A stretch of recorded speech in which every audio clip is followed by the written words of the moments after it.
అదేవిధంగా మన revenue village secretary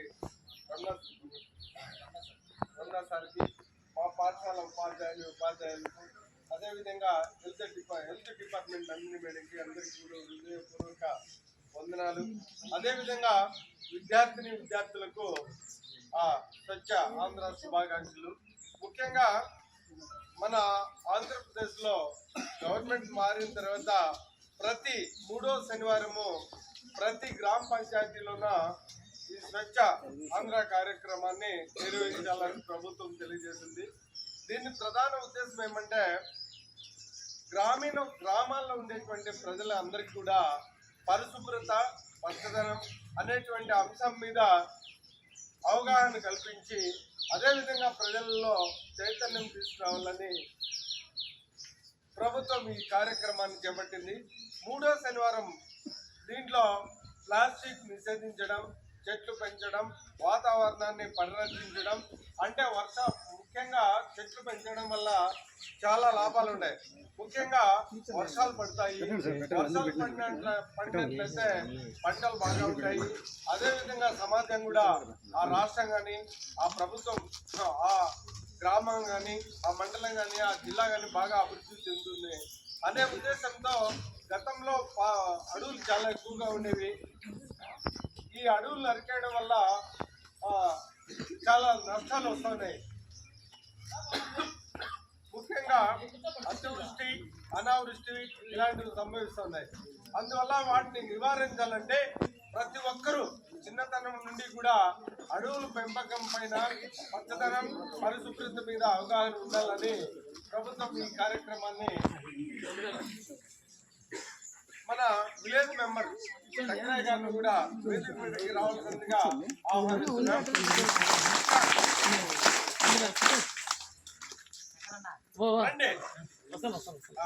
తర్వాత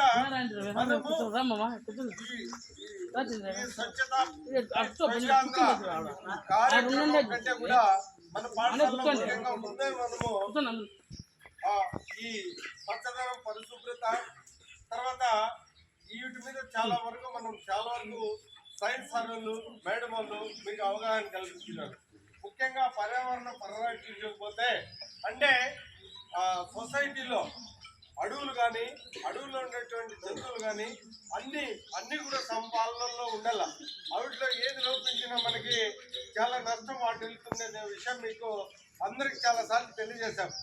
అదేవిధంగా మనకి స్వచ్ఛాంధ్రలో భాగంగా ఒక వారానికి ఒక మెసేజ్ మీకు ఇవ్వాలనే ఉద్దేశంతో గత వారంలో ప్లాస్టిక్ నిషేధం, అంటే ప్లాస్టిక్ వాడడం వల్ల మానవునికి కలిగేటువంటి నష్టాలేమి అని సార్ వాళ్ళు, మనము చాలా చర్చించుకోవడం జరిగింది.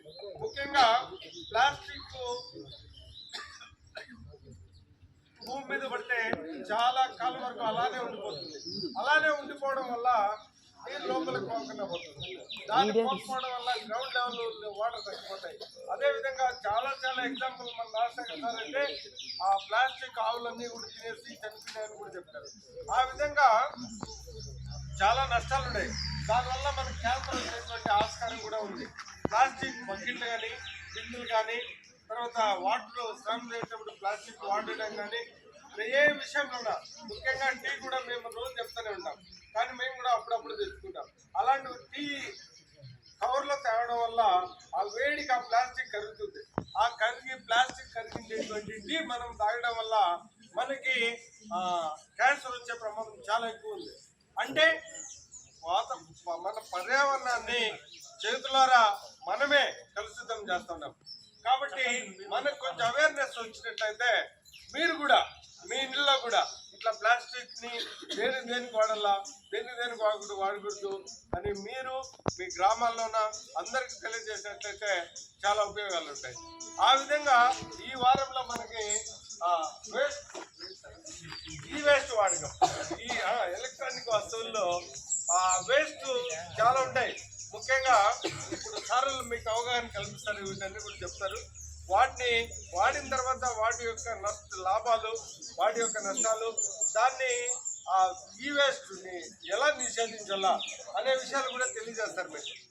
మేమే కాదు, మన సారోళ్ళే కాదు, వచ్చినటువంటి మన సారోళ్ళందరూ కూడా ఈ స్వచ్ఛ ఆంధ్ర స్వచ్ఛ దివాన్ కార్యక్రమం గురించి తెలియజేస్తూ మనకి చాలా అవేర్నెస్ తీసుకొస్తారు.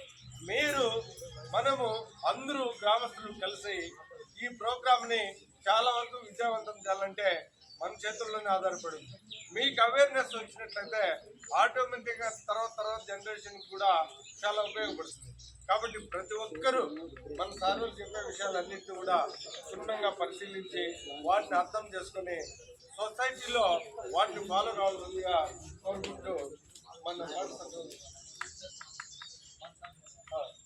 తర్వాత మన ఈ ప్రోగ్రాం మీద మాకంటే కూడా సార్ వాళ్ళకి ఈ వేస్ పైన చాలా అవగాహన ఉంటుంది.